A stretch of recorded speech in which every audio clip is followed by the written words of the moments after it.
Like it or not, crossovers surround us nowadays, with most never stopping to think about these jacked up hatches. Like an epidemic, they've spread to every corner of the car world, but where did it all start? What was the patient zero? It's seemingly a simple question, but one with an answer that might surprise you.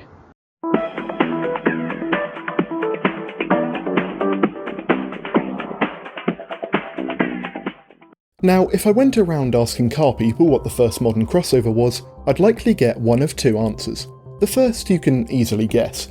Of course, it's 2006's Nissan Qashqai. The second car is the answer I get from Weird Car Twitter, the Rover Streetwise of 2003.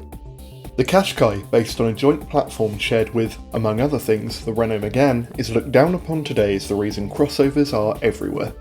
But let's not forget that it saved a struggling Nissan at their absolute lowest point. The 25 base Streetwise also arrived at its manufacturer's lowest point, but unfortunately could do little to prevent MG Rover going under. They may be over 15 years ago, but 2003 and 2006 seem a little, well, recent for the first crossover though, don't they? So let's look back further and establish some ground rules for what I personally consider as a modern crossover. What to call it? Oh, I know.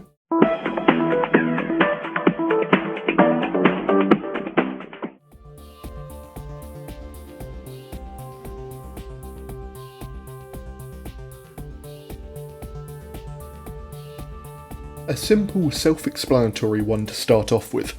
To be considered, the vehicle must have been available to the general public in large numbers, even if it wasn't a success. This rule means I won't be considering concepts, prototypes, kit cars, or anything else that wouldn't fall under the generally accepted meaning of mass production. Surprisingly, this rules out rather a lot of cars, both well known and forgotten. First up are the two Super Mini based concepts, the 1979 Ford Fiesta Ghia Touareg and the 1990 Rover Metro Scout. Both were identical to their respective makes' small hatches underneath, with slightly modified body shells, longer in the case of the Ford, taller for the Rover. Ride height and interiors were also subtly changed compared to the road cars, and both were fitted with roof bars, bumper guards and light cages to enhance the off-road look. I would struggle to choose between them as they both honestly look brilliant. They were also precursors to future models for the brands, the Fiesta Active for Ford and the aforementioned Streetwise for Rover. Rover originally intended for the Scout name to be used on a range of Metro-based off-roaders, rather like Skoda's Scout models today. In the end, only the Specialist was built, which is the yellow example you've probably seen before. Finally, it is important to mention that although the Fiesta concept was named after the same tribe as the later VW SUV, the spelling was subtly different, as the VW model has an O in the name. This rule also factors out two cars that were produced, but not en masse, the Dutton Sierra and Rickman Ranger kit cars. The former, like the aforementioned Fiesta Touareg, was first seen in 1979, and ironically it was also based on a Ford. Underneath it was based on an Escort, but it was hidden well under an SUV-style body that looked odd to say the least. Ironically enough, the Escort isn't even the Ford most associate with the car, that would be Ford's own Sierra. Before the Cortina replacement launched in 1982, Ford demanded that Dutton cease use of the Sierra name. This was naturally refused on account of the kit car maker having already been using it for the past 3 years. A large sum of money was reportedly then offered to Dutton, but still they refused, so they were taken to court by the by now rather annoyed Ford. The court ruled that kit or assembly cars were legally distinct from factory models, and thus Dutton could continue using the name, which they did successfully until 1989. It was replaced by the Dutton Benito, also Escort based, but with much updated styling.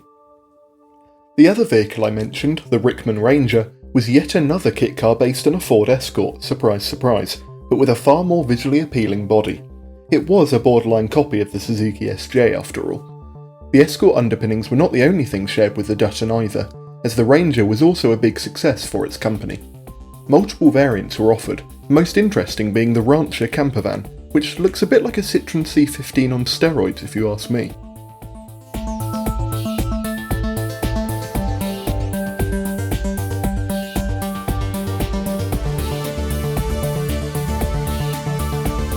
Going into this video, I knew that I would have to find a way to differentiate crossovers and SUVs, since there is considerable overlap. Rule 2 is the result, and it's easy enough to understand. If a Contender does not share its platform with a standard hatchback, be it A, B or C segment, it will not count. A lot of likely candidates are knocked out by this rule, and thus not considered as modern crossovers by me. The main ones are the Toyota RAV4, Land Rover Freelander and Honda CR-V, all off-roaders from the segment's boom in the 1990s. Also outlawed by Rule 2 is a series of cars that are less well known, but rather more interesting, the Lada Tarzan 1 and 2. Both Tarzans have mechanicals from the Niva 4x4 underneath an assortment of contemporary body shells. I don't believe the Niva chassis was used, so the Tarzans likely had bespoke platforms built for them, using a mishmash of assorted Lada components. The differences between the two cars comes from those aforementioned body shells. The Tarzan 1 used hatchback bodies from the Samara, while the Tarzan 2 used the shells of the 111 Estate and 112 hatchback. Photos exist of a commercial variant of the Tarzan 2, which at first glance appears to be a pickup with a bed cover, but further inspection reveals them to be modified 111 Estates. The ARO 10, familiar to those of you who watch my videos on 80s Dachas, is another Eastern European contender. While it did use parts from the standard Dacia 1300 and had two-wheel drive as an option, it sat on a unique platform and thus sadly cannot count. It is also worth mentioning the Audi A6 Allroad of 1999. This was the first of Audi's long-running and surprisingly capable off-road estates, and visually it's a checklist of how to crossoverify a regular car. However, underneath it uses the regular A6 platform, a platform that only ever underpinned A6 derivatives, so it cannot count under my rules. Same goes for the slightly earlier, and cooler, Volvo V70 XC, I'm afraid.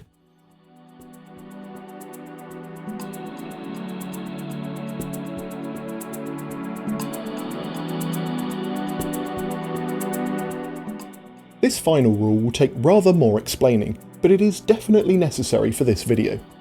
To put it simply, I'm saying that crossovers are not designed to be off-road capable versions of hatchbacks, instead being hatchbacks designed to merely look off-road capable. Often this includes raised ride height and plastic cladding, which will of course improve the car's off-road ability, but that improvement is not the reason for their inclusion. Probably the most common answer to what is the first ever modern crossover in the US is the AMC Eagle and its many derivatives, launched in 1980. The Eagle range comprised of various AMC body shells draped over a Concorde platform modified to allow four-wheel drive.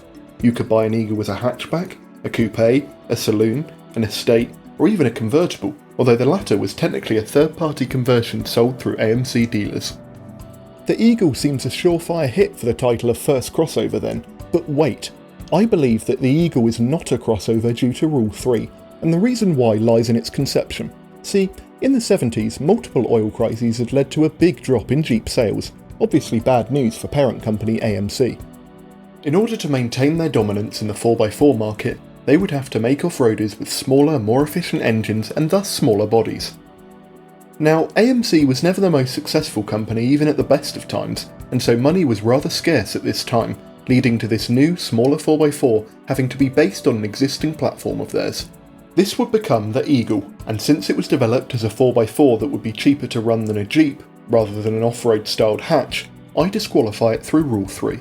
As an aside, one of the proofs of concept for the Eagle would be developed by FF Developments. You can see more of their work in my 2 videos on Group B prototypes, link in the top right.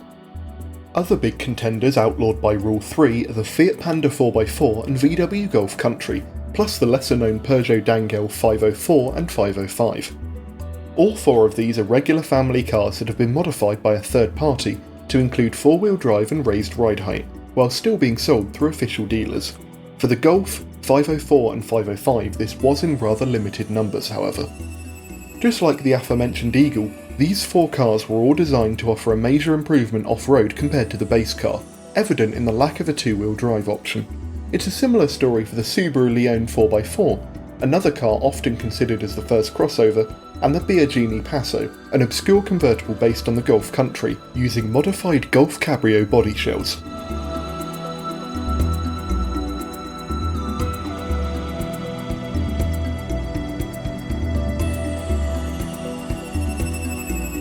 Through this video I've likely made some controversial statements regarding what I consider as a modern crossover, or more precisely, what I don't.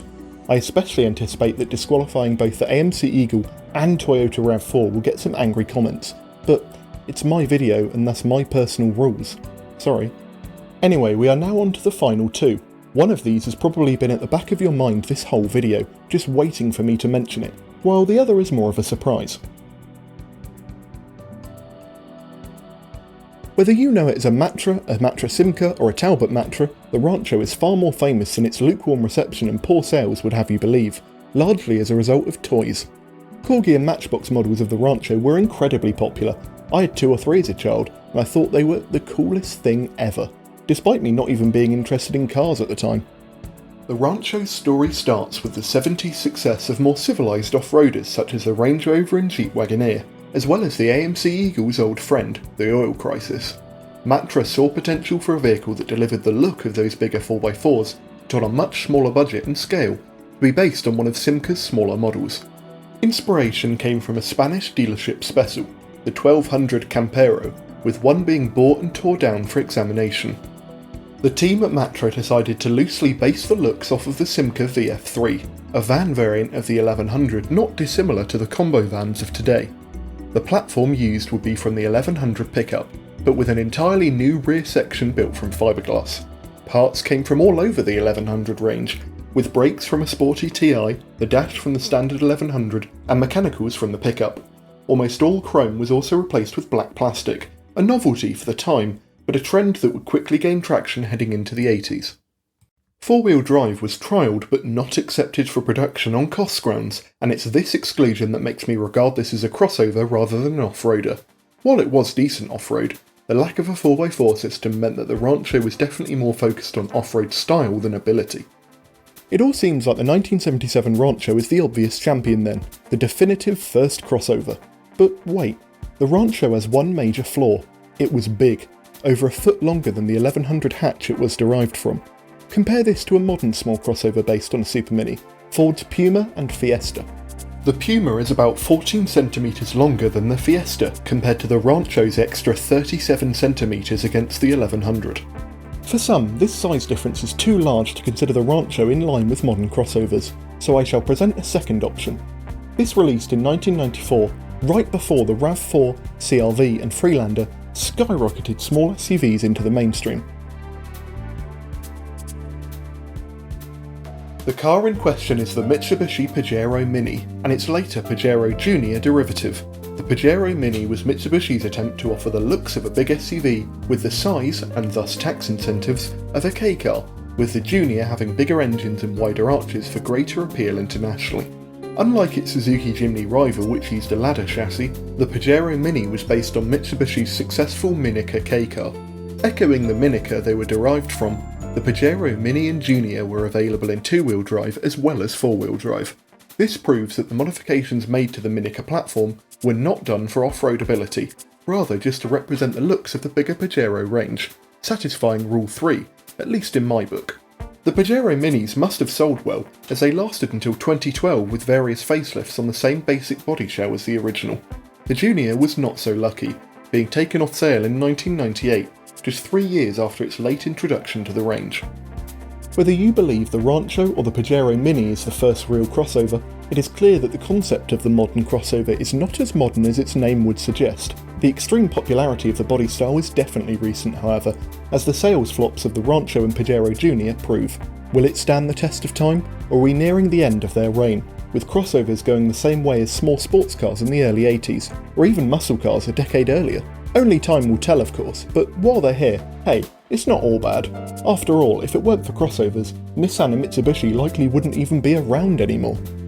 Just a shame it didn't pan out for Rover with the Streetwise, eh? Could have been a whole crossover sub-brand if it had worked out. Thanks for watching. Subscribe to Studio 2 for more obscure car content from both modern day and the 20th century.